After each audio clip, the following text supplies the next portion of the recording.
आज जो मौजू है बड़ा इंपॉर्टेंट है। आपने पाकिस्तान में बड़े बड़े बिजनेस देखे होंगे, लेकिन एक नया बिजनेस आया है जिसका नाम अगर मैं ग्रुप बताऊं तो उसका नाम है जी ब्लास्फेमी बिजनेस ग्रुप। ज़्यादा इसमें ट्रैप का शिकार वो नौजवान होते हैं जो पोक के एडिक्ट हैं। ऐसा नहीं है कि एक नौजवान जो 20, 25, 30 साल का है तो वो बैठे बैठे अचानक से ही वो मज़हब के ख़िलाफ़ वो हो गया है। जिस तरह वो रमशा मसीह वाला केस था या आसिया मसीह वाला केस था, वो कुछ और तरह के वाक़यात हैं। लेकिन इस मखसूस पैटर्न के ऊपर जो केसेस हैं वो 400 से ज़्यादा केसेस हैं कि वो ऊपर कोई लिंक शिंक आता है, ये लिखा होता है कि लड़की से बात करें। ये होता ये है कि एक दिन कोई ऐसा लिंक शेयर होता है जो कि ब्लास्फेमिक कंटेंट पर मबनी होता है। यानी शुरू होती है ये लड़की से बात और जाती है तौहीन मज़हब पे, तौहीन मज़हब पे जाती है। अभी जो दानिश तैमूर साहब ने स्टेटमेंट दी है, तो मैं लोगों के सामने ये रखना चाहता हूँ कि दूसरी शादी करना जो है कानून इसे किस तरह से देखता है। कंप्लीट आयत पढ़ो, उसमें आगे लिखा हुआ फ़इन खिफ्तुम अल्ला तादिलू, अगर तुम्हें डर है कि तुम अदल नहीं कर सकोगे तो फिर फवाहिदा, फिर एक ही शादी है। आजकल तो वैसे वीज़े वाले कहते हैं भाई 25 लाख दो, 50 लाख दो, नेशनलिटी दे देंगे, वीज़ा दे देंगे। तो इनको यकीन होता है कि जज इनके हक में फैसला देगा। ये क्या होता है, किस बुनियाद पर ये एतमाद आता है?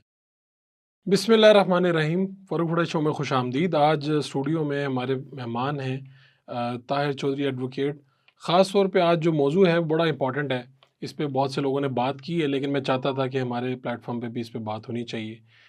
एक आपने पाकिस्तान में बड़े बड़े बिजनेस देखे होंगे, लेकिन एक नया बिजनेस आया है जिसका नाम अगर मैं ग्रुप का बताऊँ तो उसका नाम है जी ब्लास्फेमी बिजनेस ग्रुप। मेरे लिए भी ये बड़ा एक इंकशाफ है।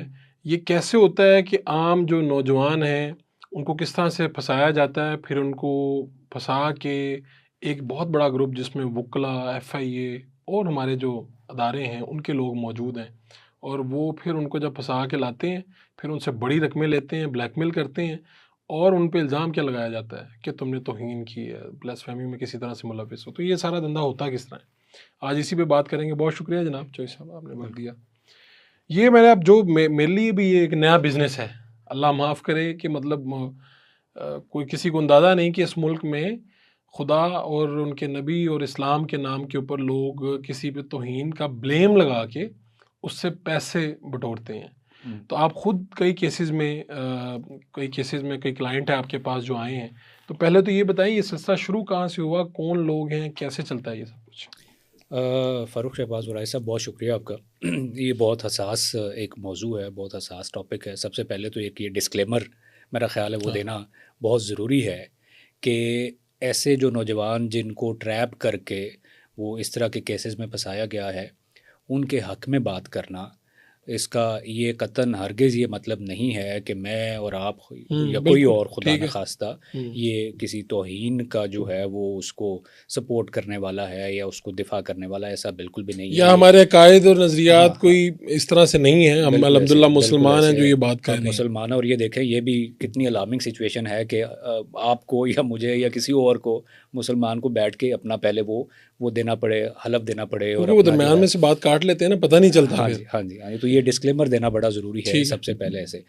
सबसे पहली बात तो ये है कि तौहीन का कानून पाकिस्तान में मौजूद है और ये जुर्म है जिस तरह बाकी सारे जराइम हैं। अगर कोई भी जुर्म करेगा पाकिस्तान में, जो पाकिस्तान पीनल कोड में है या दीगर जो हमारे लॉज़ हैं, तो उस जुर्म की कानून के मुताबिक सज़ा वो मिलेगी। ये बड़ा क्लियर और वाज़ेह मैसेज है। ठीक है। लेकिन अगर जुर्म हुआ है और जुर्म भी किस तरह हुआ है वो भी देखा जाएगा। हमने जो लॉ में पढ़ा, जो लॉ में हमें बताया गया, जो सिखाया गया कि जुर्म जो है वो तब मुकम्मल होता है जब उसमें एक्टस रियस और मेंजरिया, ये दो चीज़ें कंप्लीट हों। एक आपका एक्शन और एक आपकी इंटेंशन। इंटेंशन। मैंने सिर्फ फेल किया है लेकिन मेरी नीयत नहीं थी। मैं रास्ते में जा रहा हूँ नेग्लिजेंटली, वो मेरी गाड़ी की किसी से टक्कर हो गई है तो वो उसकी डेथ हो गई है, तो मेरे ऊपर 302 उस तरह वो नहीं अप्लाई होगा क्योंकि मेरी उसको कत्ल करने की इंटेंशन नहीं थी। इंटेंशन ठीक बिल्कुल है। भी नहीं थी। किन हालात में क्राइम होता किन है, ये हालात में। इंपॉर्टेंट है। तो ये जो केस हैं, ये जो सामने आए हैं ब्लास्फेमी के केसेस, हम्म। हम भी देखें, हमने भी अपना बचपन और अपनी जवानी जो है वो गुजारी है। हमने इस तरह के दर्जनों वाक़यात हमने शायद इक्का दुक्का कभी को सुना होगा जी, कोई किसी ने कोई तौहीन की है और किसी थाने में तौहीन का कोई पर्चा जो है वो कटा है, वो दर्ज हुआ है। लेकिन पिछले कुछ सालों से हम देखते हैं कि दर्जनों की तादाद में ये तौहीन पर मबनी वाक़यात जो हैं वो हो रहे हैं। तो ये अचानक एक कहाँ से इतने लोग आ गए जो तौहीन जो है वो करना शुरू हो और गए। जो कि संगीन जुर्म भी है, वो संगीन अदालत जुर्म जाने से पहले आपकी जान भी जा सकती है। बिल्कुल ऐसे, बिल्कुल। और जबकि लोगों को पता भी है कि ये टॉलरेट नहीं होता, नहीं होता। सोसाइटी भी इसको बर्दाश्त नहीं करती और जो कानून है वो भी उसको फिर सख्त सज़ा देता है। तो कोई जानते बूझते हुए ऐसा क्यों करेगा? अगर कोई करेगा तो डेफिनेटली उसको कानून की पकड़ में आना चाहिए। लेकिन आप ये भी देखें कि पिछले कुछ अरसे से बहुत ये तादाद बढ़ वाक़यात, ये रही है, हमें तादाद कहीं ना कहीं इतनी, सुनने में आ जाता है कि फलां हाँ जी, जगह पे एफआईआर हो गई, ये हो गया, वो हो गया। इतनी ज़्यादा तादाद ये क्यों हुई है? कहीं कोई कोई मामला गड़बड़ तो नहीं है, कहीं कोई मामला मशकूक तो नहीं है? तो इसके ऊपर एक अरसे से बातें, हम लोग जो हैं, जो फील्ड में जो काम कर रहे हैं, जो वकालत कर रहे हैं, जो इस तरह के केसेस को हम देखते हैं, डील करते हैं, तो हमें लगता है कि कोई ना कोई ये गड़बड़ है, ये कुछ ना कुछ फिशी है।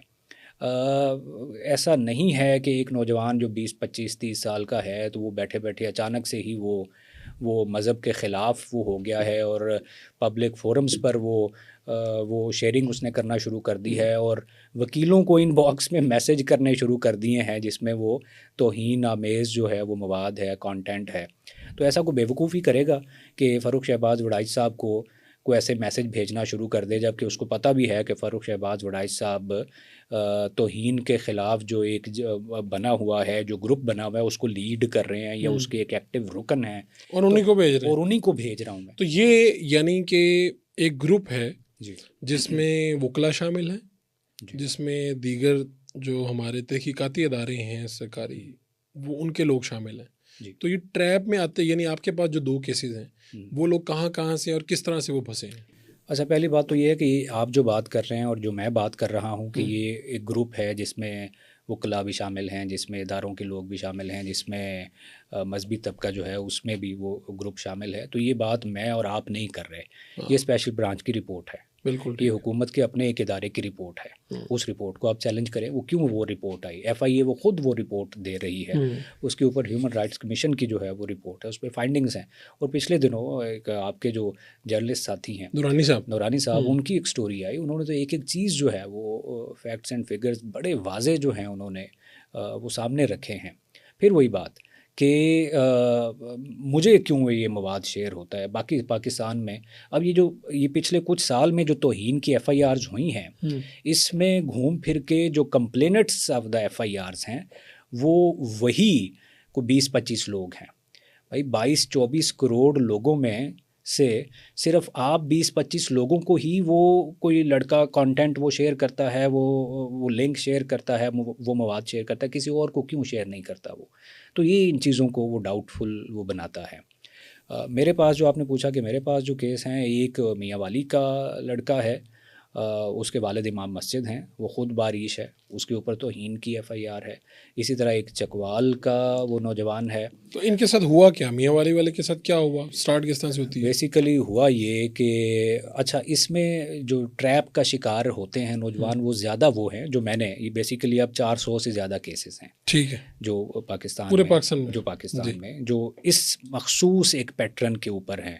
एक तो होते हैं ना मुख्तलिफ़ इलाकों में तौहीन की वो इक्का दुक्का, जो जिस तरह वो रमशा मसीह वाला केस था या आसिया मसीह वाला केस था, वो कुछ और तरह के वाक़यात हैं। लेकिन इस मखसूस पैटर्न के ऊपर जो केसेस हैं वो 400 से ज़्यादा केसेस हैं। उसमें होता ये है कि ज़्यादा इसमें ट्रैप का शिकार वो नौजवान होते हैं जो पोर्न के एडिक्ट हैं। अच्छा, जो मैंने स्टोरीज सुनी, जो मैंने पूछा इन नौजवानों से, सबकी स्टोरी तकरीबन ऑलमोस्ट सेम ही है। वो कहते हैं जी वो पोर्न देखते देखते एक चीज़ कॉमन ये थी, एक चीज़ कॉमन जो है एक ये है कि वो ऊपर कोई लिंक शिंक आता है या कोई ऐड आता है, जिस तरह वो पॉपअप, वो आप इंटरनेट आप अगर यूज़ कर रहे हो तो ऊपर लिखा होता है कि लड़की से बात करें या ऊपर इस तरह की कोई पिक्चर लगा के, तो वो उस वक्त जो है वो स्टेट ऑफ माइंड में वो होते हैं, तो वो कहते हैं चलें ठीक है जी ये देखते हैं। अगर आप अपने आपके इलाके के करीब ही किसी खातून से बात करना चाहते हैं तो किसी की तस्वीर भी आ जाती है, खातून की तस्वीर आ जाती है, अगर आप मुझसे बात करना चाहते हैं, बिल्कुल बात करना चाहते हैं, तो वो कहते हैं जी वो उस पर क्लिक करते हैं, तो वो फिर वो मामला वो जिस भी जगह पे जाते हैं वो किसी ग्रुप में ऐड हो जाते हैं, या वो कोई ना कोई लिंक, जिस तरह हम कोई लिंक ओपन करते हैं तो हम किसी वेबसाइट या पर्सनल चैट में चले जाते हैं, वो पर्सनल चैट या ग्रुप में चले जाते हैं, तो वो इस तरह कुछ जो हैं वो उनकी फिर आगे बातचीत वो शुरू हो जाती है और वाकई में लड़की होती भी है। ओके, अच्छा, एक बंदा जो गरीब है, बैकग्राउंड उसका बड़ा पुअर सा है, उसको इस तरह फ्री में एक वो अगर कहते हैं जी वो मुझे लड़की मिल रही है और उसके साथ दोस्ती वगैरह शुरू हो दोस्ती रही भी है, कर रही है, दोस्ती भी शुरू हो रही है, बड़ी और आसानी से हो रहा है सब बड़ी कुछ। आसानी से सब कुछ हो रहा है और बड़ा दिनों में जो है वो फ्रैंकनेस का लेवल जो है वो बढ़ रहा है, तो वो फिर ट्रस्ट का वो लेवल बड़ी जल्दी शुरू हो जाता ठीक है। वो किसी ग्रुप में भी ऐड हो जाते हैं, चले जी इकट्ठे जो है वो ग्रुप में कोई ग्रुप ऐसे बने हुए हैं जिसमें वो पोर्न होता है, ठीक है जी, उसमें बड़ा मज़ा होगा या उसमें चीज़ें देखना, मैं भी उसका हिस्सा हूँ, चले उसमें रोज़ बड़ी अच्छी अच्छी चीज़ें शेयर होती हैं। लड़के को और मज़ा आता है कि यार लड़की ने इस तरह के हाँ ग्रुप जी, में भी डाल दी है, उसमें भी डाल दिया और वो बड़ा वो इंटीमेसी वाले जो है वो मामला वो शुरू हो जाते हैं। अच्छा, उसमें होता ये है कि एक दिन कोई ऐसा लिंक शेयर होता है जो कि ब्लास्फेमिक कंटेंट पर मबनी होता है। ठीक है। अच्छा, उसमें से वो अब ये ज़ाहिर है एक लड़का तो नहीं है, इस तरह का कोई और इस तरह के ट्रैप में आके उस ग्रुप का हिस्सा बने हुए हैं, तो वो फिर ज़ाहिर है मेरे सामने ऐसा कोई कंटेंट आएगा या आपके सामने आएगा तो आप तो चौंकेंगे कि ये ग्रुप तो दूसरे मकसद के लिए है, तो ये इस तरह का कंटेंट खुदा न खास्ता ये क्या है। तो वो अलार्म होता है और वो पूछता है ग्रुप एडमिन से, जो कि ज़्यादातर जो हैं वो एक मखसूस वही लोग जो उस ट्रैप को जो बिछा रहे हैं या चला रहे हैं, तो वो पूछता है या उस लड़की से पूछता है जो कि उस ग्रुप की एडमिन है कि ये जो है ये क्या है, ये क्या शेयर हुआ है, हाँ ये क्या शेयर हुआ है, ये तो बड़ा गलत। उसने कहा क्या, मुझे नहीं पता क्या शेयर हुआ है। उसने कहा तुमने देखा नहीं है कल, मतलब इस तरह 2 बजे या 3 बजे जिस तरह भी वो शेयर, उसने कहा मैंने नहीं देखा, मेरी नज़र से नहीं गुजरा, तुम मुझे भेजो मैं देख लेती हूँ। अब वो ट्रस्ट का एक लेवल तो होता है, ठीक है जी, मेरी कहता है इसने नहीं देखा होगा, हाँ मेरी गर्लफ्रेंड है तो मैं उसके साथ शेयर करूँ हर तरह की चीज़, वो मेरे साथ हर तरह की चीज़ें शेयर करती है तो मैं भी शेयर कर लेता हूँ, इसमें कौन सी बात है।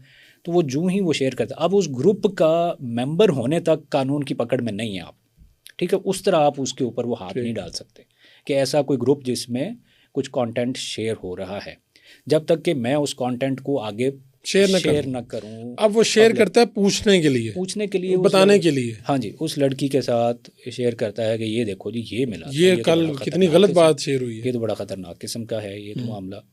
तो वो कई केसेस में ऐसा है कि जब उसने वो शेयर किया तो उसने कहा कि मुझे शेयर किया है फलां जो एडमिन है, उसको भी उसके नॉलेज में भी लाओ, ठीक है, उसको भी शेयर करो ताकि इस मामले को देखे ये कौन है, गाली शाली दे के कि ये कौन गलत कर रहा है। तो उसने उस एडमिन के साथ भी शेयर उसके एडमिन के साथ वो जितना ज़्यादा शेयर होगा वो उसके खिलाफ केस उतना स्ट्रॉन्ग होता जाएगा कि तुमने ज़्यादा लोगों को वो शेयर किया है। तो ये मियाँ वाली वाले और चकवाल वाले दोनों के साथ यही मामला, बिल्कुल यही मामला, यानी शुरू होती है ये लड़की से बात, हाँ, और जाती है तौहीन मज़हब पे जाती है। तो अच्छा, अब ये हो गया, हाँ, फिर इससे आगे क्या होता है? उसके बाद वो शेयरिंग हो गई तो उसका मतलब है कि उसने वो जुर्म जो है वो ऑफेंस कमिट हो गया उस नौजवान से, उस लड़के से। अब उसमें देखें कि वो जो शुरू में मैंने बात की थी कि नीयत का होना और फेल का होना, ये दो अनासर मिल के जो है वो जुर्म बनाते हैं, लेकिन वो शेयर हो गया, उसको इस्टेब्लिश करना वो बड़ा मुश्किल होगा कि मेरी नीयत नहीं थी, मैंने तो मतलब इस तरह वो ट्रैप था, वो प्लान था। अच्छा, उसके बाद जो है वो लड़की या तो उसको वो रिमूव कर देगी उस ग्रुप से, ठीक है, वो ब्लॉक कर देगी, और उसके बाद जो है वो उससे वो ब्लैकमेलिंग वाला सिलसिला वो शुरू होगा कि ये बात कहाँ से स्टार्ट होती है, ब्लैकमेलिंग क्या आपने ये कर दिया, तुमने ये कर दिया, ये जुर्म किया, ये गलत किया, या वो लड़की पीछे हट जाएगी और लोग इन्वॉल्व हो जाएंगे कि तुमने ये काम किया है, तो इस तरह वो चीज़ें। फिर वो डिमांड क्या करते हैं? वो डिमांड डेफिनेटली पैसों की डिमांड होती है। तो इन जो आपके पास हैं या आपने दीगर लोगों से बात की, पहले स्टेप में लोगों ने पैसे मांगे? पहले स्टेप में लोगों ने अगर आप ये हमें पैसे दे दें तो हम किसी को नहीं बताएंगे, अदरवाइज कंप्लेन कर देंगे, अदरवाइज हम जो है वो केस बनाएंगे तुम्हारे खिलाफ, और ये केस जो है ये सजाए मौत का केस है। तो ज़्यादातर केसेस में फिर क्या हुआ? अब देखें ना, ये 400 से ज़्यादा केस तो वो हैं जिनमें FIRs हुई हैं, ठीक है। अब वो तादाद ना मुझे पता है ना आपको पता है कि जिन्होंने पैसे दे के जान छुड़वा ली होगी यहाँ पे पाकिस्तान में आप, तो वो इसी तरह ही। और जो फंस गए हैं अब वो जो फंसे हुए हैं ना, वो ज़्यादातर वो लोग हैं जो बहुत गरीब फैमिली से ताल्लुक़ रखते हैं। मेरा जो एक क्लाइंट है उसका वालिद इमाम मस्जिद है, और वो एक दूर दराज एक इलाके की गाँव का जो, तो वो तो बेचारे बहुत मुश्किल से ज़िंदगी गुजारते हैं। और वो जो नौजवान है जो ख़ुद वो बारिश है, वो तौहीन मज़हब के मुकदमे में वो काट रहा है, वो सज़ा काट रहा है वो। तो ऐसे में जो FIA के लोग हैं, जो रिपोर्ट कह रही है, लोग बता रहे हैं, आपने एक मुझे शेयर भी किया था कि किसी दोस्त वकील का, कि इंस्पेक्टर ने क्या ऑफ़र की? अब देखें, इस चीज़ को वो प्रूव करना डेफिनेटली ये मुश्किल होगा। वो वर्बली कहीं पे बात वो होगी? वर्बली कहीं पे बात हुई कि हम करें, डील कर लें तो हम आपके साथ जो है वो इजी कर देंगे, इसका केस इजी कर देंगे। वो उसको केस को ज़ाहिर है अगर जब एफआईआर दर्ज हो जाएगी 295C की, तो उसको खारिज करना, जबकि टेक्निकल वो चीज़ें उसमें रिपोर्ट्स वगैरह या एविडेंस अवेलेबल होता है, तो उसको एफआईआर को खारिज करना जो कि इख्तियार होता है, जो कर सकता है तफ्तीशी ऑफिसर, उसकी खराज रिपोर्ट वगैरह बना सकता है, तो वो तो मुमकिन नहीं होगा। वो मुश्किल होगा कि वो डायरेक्ट ही कहे जी मैं इसको खारिज करता हूँ, तो वो तो खुद पकड़ा जाएगा। वो लेकिन कहते हैं कि मैं इसको हल्का फुल्का कर दूंगा। उसमें फिर वो टेक्निकल कुछ चीज़ें ऐसी वो कमज़ोर कर देते हैं कि जो डिफेंस काउंसिल है उसके लिए केस वो आसान वो हो जाता है। तो वो मेरे एक दोस्त हैं, वकील दोस्त हैं, वो भी एक इसी तरह के केस वो डील कर, उन्होंने कहा जी मुझे इस तरह की ऑफ़र हुई है। तो कहते हैं मैं क्या करूं, मेरा जो वो लड़का है वो तो बहुत गरीब है, वो तो हमारी फ़ीस भी वो देने का वो नहीं, तो इनको हम कैसे दे के। और इसमें जो मुझे फिर लगा, मैंने कहा ये अब देखें ना, अगर तो जैनवन तौहीन हुई है तो फिर उसको सज़ा दिलवाएं। फिर आप उससे पैसों की फिर डिमांड आप उसे करके, ये नहीं कह सकते कि 15-20 लाख दो, हाँ मैं आपकी जो दफात हैं या चीज़ें इसकी संगीनी कम कर बिल्कुल दूंगा। ऐसे, बिल्कुल ऐसे ही है, बिल्कुल ऐसा ही है। और हमारा भी हम जो दोस्त हैं, हमारा मौक़िफ़ ये है, अभी एक इस्लामाबाद में एक जो है वो पिटिशन पेंडिंग है इस्लामाबाद हाई कोर्ट में। उसमें ये जो तौहीन मज़हब का शिकार फैमिलीज़ हैं, जो बच्चे हैं उनकी मुतासरा फैमिलीज़, उनकी इस्तदा ये है अदालत से कि इसके ऊपर एक कमीशन बना दिया जाए, एक फैक्ट फाइंडिंग कमीशन बना दिया जाए, उसमें एजेंसीज़ वगैरह के लोग भी इन्वॉल्व हों, वो देखें कि ये जो इस पैटर्न के तहत एफआईआर हैं और घूम फिर के यही मुद्दई हैं, 20-25 जो मुद्दई हैं। अच्छा, अब ये मुद्दई कौन है ये लोग? मुद्दई एक तो वो अहमद नूरानी साहब ने अपनी स्टोरी में नाम लिया, राव अब्दुल रहीम साहब जो हैं, जो अब्दुल्ला वो नौजवान जो मर्डर हुआ इस्लामाबाद में, उसके ताने बाने भी वो वहाँ से ही कि उस जगह से मोबाइल फ़ोन जो सिग्नल्स मिले वो एक उस नौजवान का था और एक जो दूसरा मोबाइल जो जिनके पास था वो इनका, तो वो ग्रुप है। और उसमें वकला जो हैं वो बनते हैं और उस ग्रुप के जो लोग हैं वो मुद्दई बनते हैं। तो ये भी तो हो सकता है कि 2-4 लोग इसमें मुलविस हों, बाकी लोग पैसों के लिए ना कर रहे हों, वो अपनी तरफ से कोई नेकी का काम या जज्बे के साथ। ये हो सकता है, ये पॉसिबिलिटी हम उसको रूल आउट डेफिनेटली नहीं कर सकते कि वाकई में वो एक जज्बे के साथ और एक नीयत के साथ कि हम दीन की खिदमत कर रहे हैं और जो तौहीन करने वाले लोग हैं उनको हम पकड़ रहे हैं। लेकिन फिर वो ये जो कमीशन के बनने में ये क्यों रेजिस्ट क्यों कर रहे हैं, मुझे ये समझ नहीं आती। अब देखिए, हमारा जो तफ्तीशी ऑफिसर है एफआईए का, उसके पास ना उतने वो रिसोर्सेज हैं, ना उसके पास वो टेक्निकल उस तरह की वो उसको सपोर्ट या उसकी एक्सपर्टीज़ हैं। एक ऐसा कमीशन बन जाए जिसमें एजेंसीज़ वगैरह के लोग इन्वॉल्व हों, जिनको अच्छे एक्सपर्ट्स की जो है वो मदद हासिल हो, तो वो उसका वो पहुँचे, उसके बुनियाद तक पहुँचें कि वाकई में ये जो नौजवान जो पकड़े गए हैं, ये वाकई में इन्होंने तौहीन जो है वो की है। तो आपके जो क्लाइंट हैं, उनके अपने मोबाइल की चैट वगैरह तो आपने देखी होगी? बिल्कुल देखी। उसमें ये जो आप मुझे बता रहे हैं यही था, इसी तरह? बिल्कुल इसी तरह। यानी उन्होंने लड़की से या एडमिन वाले से पूछा? हाँ। तो ये जब इन्वेस्टिगेटिव जो हमारे ऑफिसर होते हैं, इन्वेस्टिगेशन वाले आईओ, वो उनके पास ये सारी चीज़ें जाती हैं? ये जो पूछने वाला है ना, चूँकि उस ग्रुप में काफ़ी सारे लोग हैं, सपोज़ एक मैसेंजर ग्रुप बना हुआ है या एक व्हाट्सएप ग्रुप बना हुआ है, तो मेरे पास जो केस है उसमें उन्होंने उस ग्रुप में नहीं पूछा, उस एडमिन से पर्सनल पूछा, वो पर्सनल जो अपना को मोबाइल फ़ोन वगैरह उससे रब्ता करके उन्होंने उससे पूछा कि ये क्या है, तुमने मुझे इस ग्रुप में शेयर किया, ऐड किया था, तो इस ग्रुप में तो ये कल इस तरह की बड़ी ख़तरनाक किस्म की पोस्ट। चले, अब इसमें भी सीखने वालों के लिए तो बहुत सी चीज़ें हैं। मिसाल के तौर पे ये कि ये जो से स्टार्ट होता है जिनका, उनको अपने जो जज्बात के लिए कब किसी और चीज़ का अब सहारा लेना चाहिए। ये जो इंटरनेट है उनके लिए एज सच महफूज नहीं है। जब ये पॉपअप करती हैं कोई नोटिफिकेशन कि जी आपके करीबी शहर में, करीबी जगह पे, इलाके में गपशप करनी है, तो समझ जाएं कि यहाँ पे कुछ है, हाँ कोई ना कोई गड़बड़ है, चक्कर है। अब देखें ना, ये पेरेंट्स की बड़ी जिम्मेदारी बनती है। एक तो मुझे इसमें जो चीज़ समझ आई कि ज़्यादातर जो नौजवान हैं उनके जो मैंने स्टडी किया, जो मैंने ऑब्जर्व किया, उनकी फैमिलीज़ का घर का माहौल बड़ा सख्त किस्म का।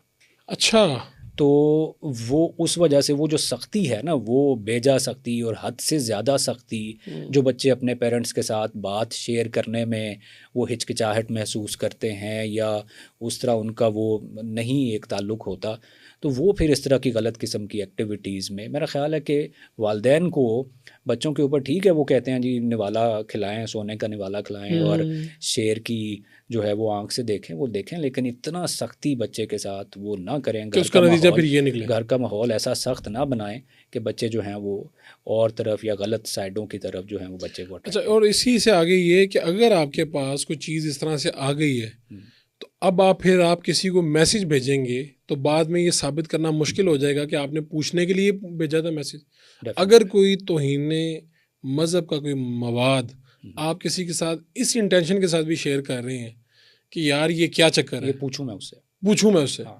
तो ये इंटेंशन भी कानून इसको नहीं मानेगा, बिल्कुल नहीं मानेगा। तो अगर आपके साथ यानी जो मेरे देखने वाले हैं, हमारे जानने वाले हैं, उनके पास कोई इस तरह उनको कोई मैसेज कर दे तो बिल्कुल आगे किसी को बताने की ज़रूरत नहीं है कि यार ये ऐसा कर रहे हैं, शेयर ना करें क्योंकि वो फिर आप साबित नहीं कर पाएंगे कि आपने किस नीयत से किया। बिल्कुल ऐसे ही है, वो नीयत देखे ना, उसको इस्टेब्लिश करना तो वो बड़ा मुश्किल हो जाएगा। बीइंग डिफेंस काउंसिल भी वो मैं कैसे साबित करूंगा कि उसकी नीयत नहीं थी ऐसा, मतलब उस नीयत से उसने नहीं शेयर किया कि मैं तौहीन करूंगा या स्प्रेड करूंगा। और वो हमारे जो भाई इसको जज्बा जहाद समझ के इसमें इन लोगों के ख़िलाफ़ बातें कर रहे हैं, या मैं कहता हूँ कि ये सारा अगर ये 400 लोगों का हुआ है, इसमें 4 5 7 8 10 लोग हो सकते हैं जो इस माइंड से कर रहे थे कि पैसे कमाएंगे।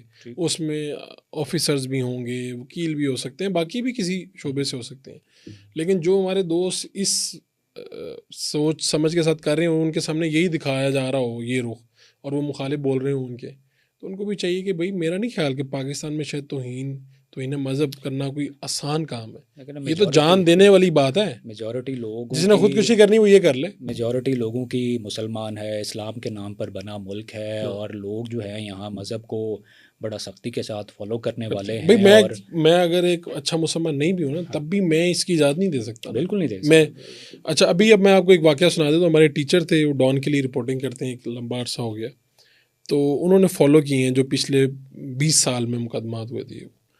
तो अब अभी तक सज़ा तो किसी को नहीं हुई, यानी इन सालों में अगर आप चेक कर लें, क्योंकि मैंने ख़ुद अगर 5 साल पहले एक फ़ीचर किया था, तो मुझे 295C के मुताबिक जिन लोगों को सज़ा मिली हो को बंदा मिला नहीं। सज़ा जो है वो जजमेंट्स जो हैं वो प्रोनाउंस जो हुए हैं वो हुई हैं, लेकिन उसके ऊपर इम्प्लीमेंट नहीं हुआ चूँकि, तो लेकिन ज़्यादातर केसेस में जो रिपोर्ट पे काम करने का मौका मिला तो ये पता चला कि लोगों ने खुद ही इंसाफ कर दिया। तो एक केस आ गया। अब यहाँ पर भी देखें, ये जो खुद इंसाफ करने वाले लोग हैं, बाद में ज़ाहिर है आप काम कर रहे होते हैं और आपकी भी अपनी वो स्टोरीज़ के बाद में पता चलता है कि उसने तो वो किया ही नहीं था। हालात क्या थे, वो एक 2 लोग या 3 लोग वो फंस गए, और वो थे क्रिश्चियन थे। तो लाया गया, वो बताया गया जी इन्होंने कुछ लिख के बांटा है। तो 2 लोग तो उन्होंने कहा जी कि किसी, अब मैं वो साल याद करूंगा या उनसे दोबारा पूछूंगा, तो उन्होंने कहा जी 2 लोग तो पेशी के दौरान ही कहीं पे मारे गए, उनको मार दिया, किसी ने गोली मार दिया, क्या हुआ, एक बच गया था। तो आखिर पे जब जज साहब ने वो फैसला किया, और उनके बकौल, हमारे टीचर के बकौल, उन्होंने कहा कि मैंने जज साहब से पूछा कि आपने इसे रहा क्यों कर दिया, क्या था ऐसा। उसने कहा जी वो जो लिखा हुआ था ना, तो ये तो क्रिश्चियन है, तो हम लिखते हैं मोहम्मद, और ऊपर हम उन पे दरूद भेजते हैं, स्वाद है के साथ हम लिखते हैं। ठीक, हाँ जी। ये मुसलमानों की प्रैक्टिस है। तो कहते जब मेरे पास लाया गया कि इसने ये लिखा तो उसके ऊपर वो दरूद भी लिखा हुआ, तो मैंने पकड़ लिया कि यार ये तो ये लिख ही नहीं सकता, ना तो इसने इस्लामियत पढ़ी होगी, ना ये अनपढ़ है, इसको क्या पता कि इस पे वो हम भेजते हैं सल्लल्लाहु अलैहि वसल्लम। तो वो इस तरह से वो हो गया। लेकिन उन्होंने कहा कि जब वो छोड़ रहे थे तो 2 बंदे तो मर चुके थे पेशी के दौरान ही। बहुत सारे वाकयात जो हैं वो रिपोर्ट नहीं होते। और वो श्रीलंकन मैनेजर को सियालकोट में उन्होंने, और वो बाद में पता चला कि वो था ही नहीं, उस तरह का कोई मामला ही नहीं था, और पूरा इलाका निकल आया, सारे लोग मुसलमान बन के, तो उन्होंने उसको मार। तो ये भी एक इसी ब्लास्फेमी बिजनेस ग्रुप की बातों से, और ये अब कितना सेंसिटिव है कि कितनी अफसोसनाक भी है कि लोग इसी को बना के मौका आपको लूट भी सकते हैं। तौहीन मज़हब के ऊपर आपसे, ये तो ऐसे ही है, इससे बड़ा फ्रॉड कोई नहीं हो सकता। अब आपने मुख्तलिफ जो है वो कई उलमा की भी देखी होंगी वीडियोज़, वो एक दूसरे के ऊपर तौहीन के फतवे लगा रहे होते हैं कि ये तो है ही मुशरक है, ये मतलब दायरे इस्लाम से खारिज है। अभी मैं ये तो मजाक ही इंजीनियर साहब के पास गया था, इंजीनियर मिर्ज़ा साहब के पास, उन्होंने बताया 7 हमले हुए। तो एक जो हमलावर था, मैंने उन्हें कहा आप मिले उन लोगों से जिन्होंने आप पे हमले किए बाद में? तो क्या एक बंदे से मिला था, तो उससे पूछा कि भैया आपने मेरे पे हमला क्यों किया? उन्होंने कहा जी मैं जहाँ पढ़ता था, जिस भी इदारे मदरसे में जहाँ पे भी होगा, तो उन्होंने वहाँ पे बताया जाता था कि एक इंजीनियर मिर्ज़ा है जिसने अपनी मर्ज़ी का कुरान बनाया हुआ है, अपनी मर्ज़ी की चीज़ें बनाई है और वो पढ़ता है। तो उसने कहा तुमने देखा वो कुरान, या मेरे पास आके पूछा, उसने कहा जी ये नहीं मुझे पता, मुझे नहीं पता, वो मारने के लिए आ गया। तो खैर ये तो एक था। मैं आपकी जो 10-12 साल की जो आपकी प्रैक्टिस है, इसमें बेशुमार वाक़यात हुए हैं, तो मैं लोगों के सामने एक लाना चाहता हूँ। अभी जो दानिश तैमूर साहब ने, जो बड़े मशहूर अदाकार हैं, उनकी मिसेस भी अदाकारा आयज़ा, तो उन्होंने एक स्टेटमेंट दी है, तो मैं लोगों के सामने ये रखना चाहता हूँ कि दूसरी शादी करना जो है, कानून इसे किस तरह से देखता है। दूसरी शादी के ऊपर कोई बंदा अंदर भी हो सकता है, सज़ा भी हो सकती है, क्या कानून कहता है? और बिल्कुल वो स्टेटमेंट जो है वो आजकल वायरल भी बड़ी है। और वो देखें दानिश तैमूर साहब को मैं शायद उस तरह वो नहीं जानता, हम तो उनकी जो वाइफ हैं वो एक अच्छी बहुत बड़ी एक्ट्रेस हैं, तो उनकी वजह से पता चला कि ये इसके जो हैं वो शोहर हैं। तो वो एक नशरियात में बैठ के अपनी वाइफ के सामने ये कह रहे हैं कि आमने सामने बैठे हुए हैं, मुझे अल्लाह ताला ने ये इजाज़त दी हुई है कि मैं 2 करूँ, 3 करूँ या 4 करूँ, तो ये तो मैं तो खुद नहीं कर रहा, वो अलग बात है, लेकिन अल्लाह की तरफ से मुझे इजाज़त है और वाइफ सामने बैठी हुई है। तो मेरा पूछना ये है इन साहिबान से जो इस तरह के मैसेज जो हैं वो प्रमोट कर रहे होते हैं, या इस तरह की सोच या अप्रोच को, कि वो जो सामने उसकी वाइफ बैठी हुई है उस पर क्या गुजर रही होगी। कभी आप अपनी बेटी को या अपनी बहन को उस जगह पर रख के देखें, आप अपनी बहन या बेटी के शोहर को इजाज़त देंगे कि किसी भी वजह के बग़ैर वो शादियां करता रहे?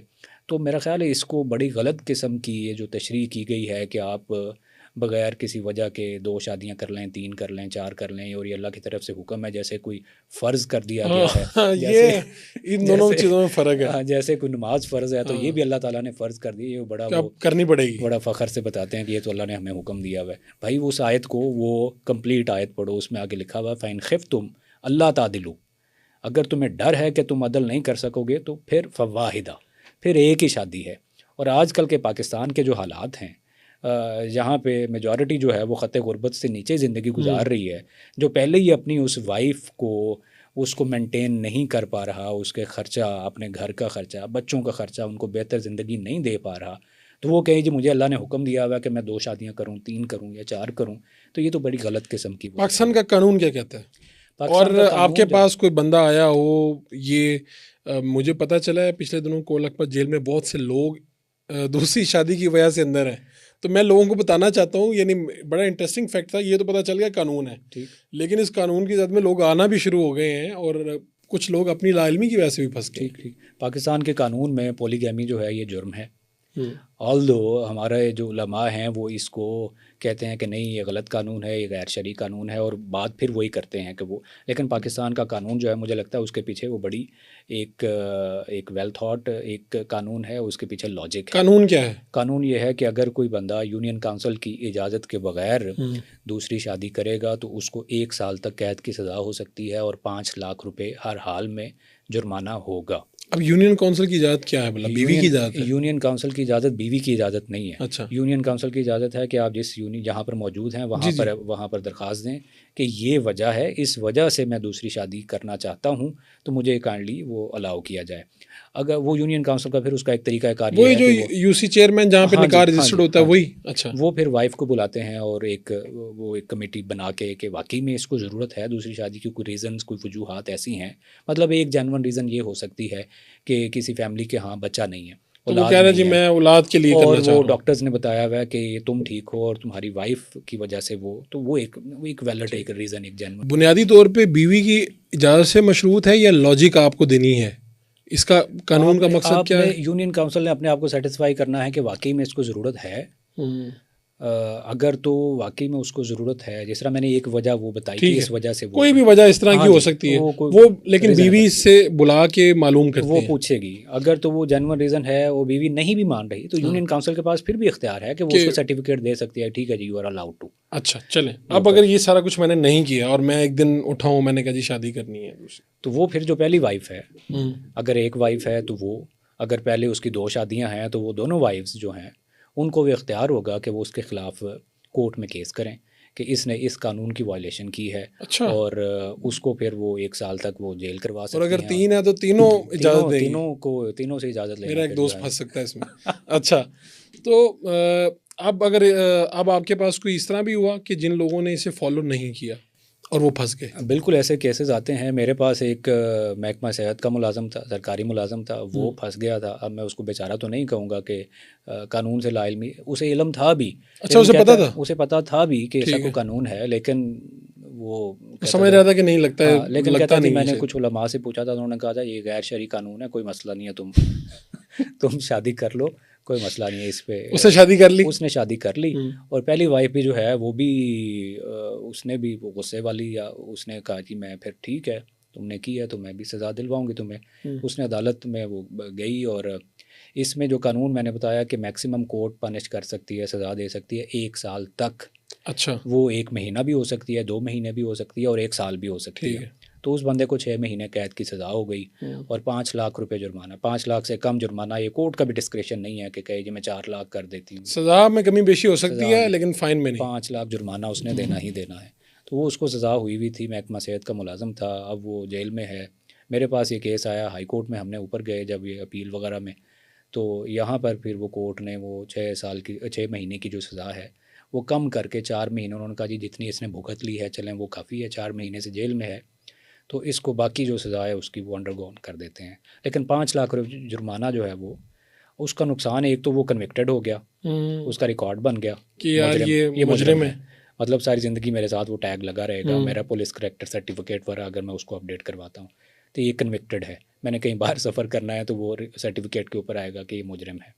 दूसरा, उसको 5 लाख रुपये देना पड़े। तीसरा, उसकी जो जॉब थी सरकारी में, सरकारी महकमे में, कई महकमे ऐसे हैं जो कन्विक्शन के ऊपर वो बंदा फारिग कर देते हैं कि ये मुजरिम है, अब इसको हम नहीं रखते। अब वो 4 महीने वो गैर हाज़िर भी रहा था, तो उसकी वो जॉब वाले मसले मसाइल भी। तो ये कानून मौजूद है, अगर आपने ये शौक़ पूरा करना है तो ज़रा सोच समझ के, और इस चक्कर में ना रहें कि भाई टीवी में फलां साहब ने कहा था, हाँ जी, हाँ जी, तो उनको तो छूट मिल जाएगी। आप, हो सकता है आपकी बेगम जो है वो कोर्ट चली जाए बिल्कुल ऐसे, और आपको रगड़ा लग जाए। बिल्कुल ऐसे। ये जो डन बेसिस के, आजकल तो वैसे वीज़े वाले कहते हैं भाई 25 लाख दो, 50 लाख दो, नेशनलिटी दे देंगे, वीज़ा दे देंगे। ये वकीलों ने भी करना शुरू कर दिया, कहते हैं भाईजान पैसे बढ़ाओ, तो डन बेसिस। तो इनको यकीन होता है कि जज इनके हक में फैसला देगा, ये क्या होता है, किस बुनियाद पे ये एतमाद आता है? अच्छा, फ़ारूक भाई, इसमें 2 तरह के लोग हैं हमारी वकालत के प्रोफेशन में भी, बल्कि 3 तरह के। एक तो वो लोग हैं जो बहुत प्रोफेशनल हैं, वो केस को मेरिट के ऊपर, वो क्लाइंट को भी मेरिट के ऊपर मशवरा दे रहे होते हैं कि तुम्हारा केस बनता है या नहीं बनता, ये कमज़ोरियाँ हैं, ये तुम्हारे अच्छे पॉइंट हैं, तगड़े पॉइंट हैं। अच्छा, दूसरा जो तबका है ना, वो दिहाड़ी लगाने वाला तबका, उसमें भी आगे एक दो ग्रुप हैं। एक वो तबका है जो वैसे ही एक ब्लफ छोड़ देता है कि जज के साथ सेटिंग हो गई है, कोई मसला नहीं, कोई मसला नहीं है, वो तुम्हारा जो है वो हम करवा देंगे, लेकिन इतने पैसे हैं। अच्छा, और जज के पैसे भी पकड़ लेते हैं, जज के पैसे पकड़ लेते हैं, जज के नाम पर पैसे, जज के नाम ये पे पैसे ब्लफ पकड़, करते हैं, वे ब्लफ करते हैं। और उसमें फिर ये होता है कि अगर तो फैसला फेवरेबल आ गया तो वो कहेंगे जनाब तो देखें काम हो गया, काम हो गया, और अगर ना आए तो फिर क्या करते हैं? वो जी जज को दूसरी पार्टी ने पैसे लगा दिए।